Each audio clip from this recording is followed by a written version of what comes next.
As the horrors in Ukraine have unfolded, aside from sadness and fear, I have felt the weight of history. Another war in Europe, another sadistic butcher, a tyrant, a rapacious strongman invading a peaceful, democratic, sovereign nation, but this time with nuclear weapons.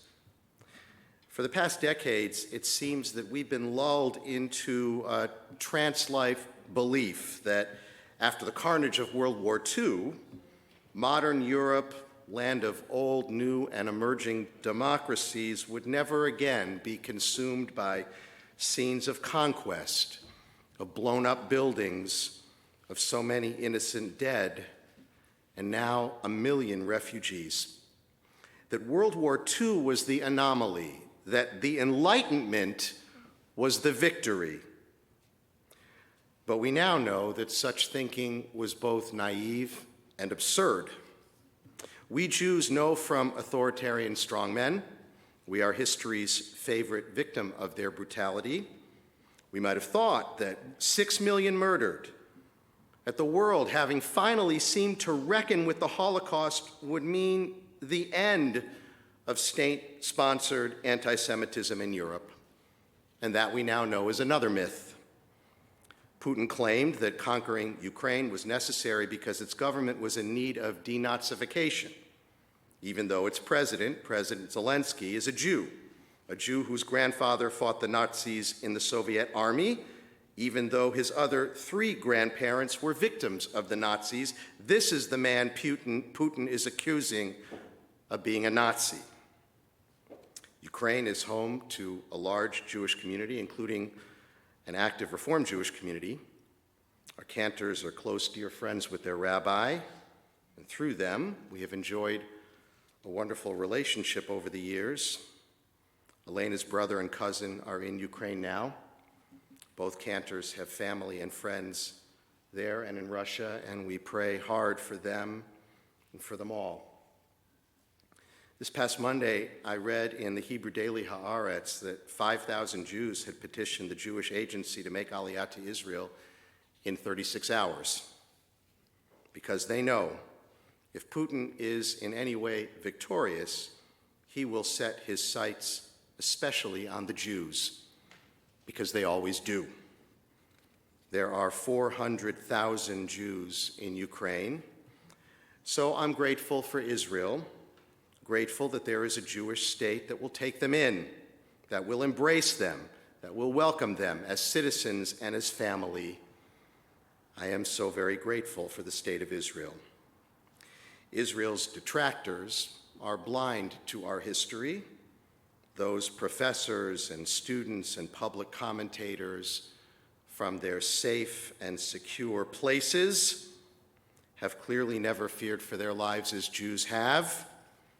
Their pretentious, cavalier accusations that Israel is a Jewish state is a racist state, I have no patience for them, especially now. Thank God our people have a place to go. And for Jews who are bound to Jewish history, the imperative of this moment is clear. As the Torah commands, we may not stand idly by.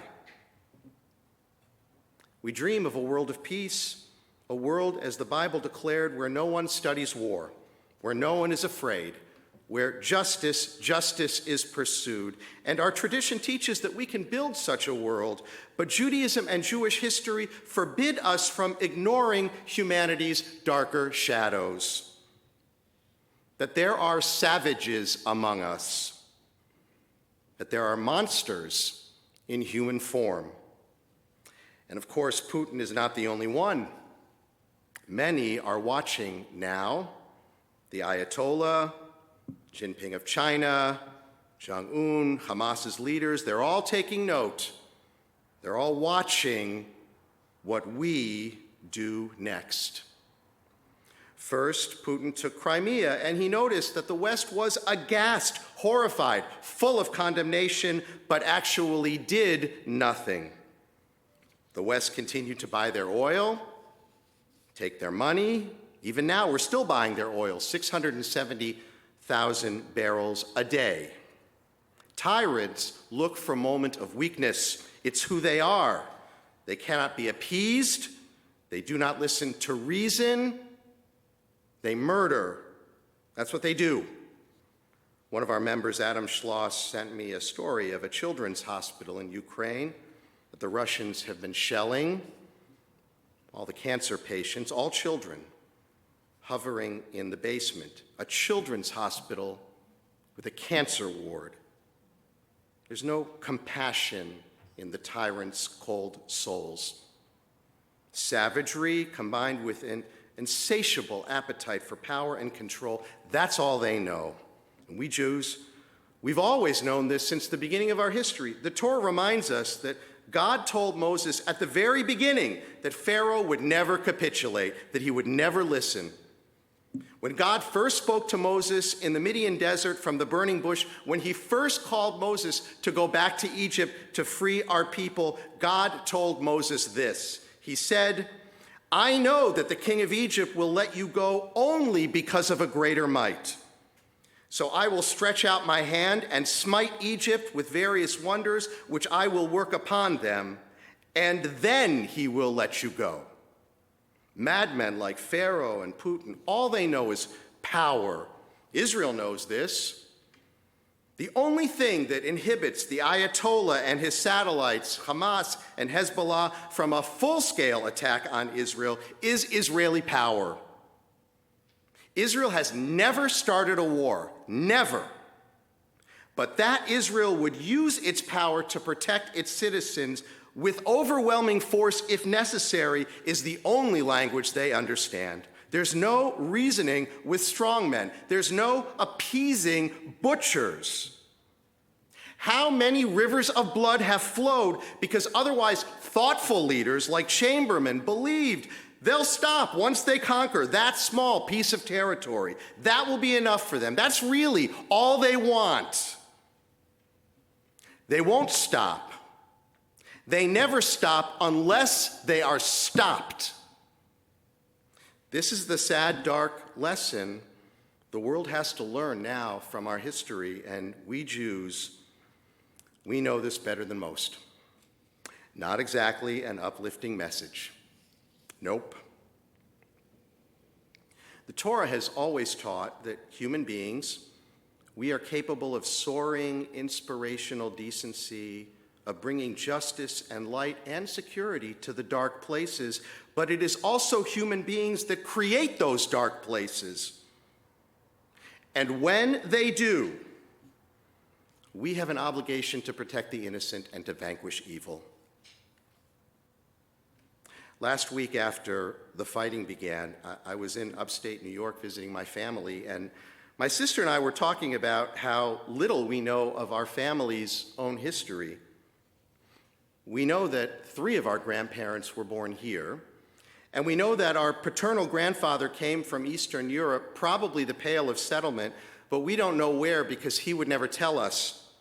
I think I mentioned this before, because everyone in his family died there. I'd always thought that he came here as a baby, but my sister says that he came as a teenager. And as I watched the news all week, I wondered, how is it that he left home while his relatives stayed and perished? How is it that he was fortunate enough to make a home in New York so I could be born and live? What was it? Did his parents always want to come to the New World? Did they go on a whim? Was it some sudden good fortune? And I wonder what conversations took place between my grandfather and his aunts and uncles and cousins. Did he try to convince them to leave? Did they try to convince him to stay? I am alive because of whatever fortune or just plain luck brought him here. We are so blessed to live in this country, this miraculous nation that has been so good to our people. America is not perfect. We've done horrible things. We've caused ruin here and around the world. But this country stands for freedom and human dignity like no other in all of human history. And we always strive to get closer to our ideals. We do, even when we stumble. It is the American ethos to strive for greater justice for more and more people. And so, in this dark moment, this simple question is the most important question. Do our blessings not impose an obligation on us? Are we not somehow responsible for alleviating the suffering of others, even at great cost, even with great sacrifice? Are we not obliged to use our power for good and to save lives? And today, especially, these are the fateful questions that any powerful, peace-loving nation must ask. Shabbat Shalom.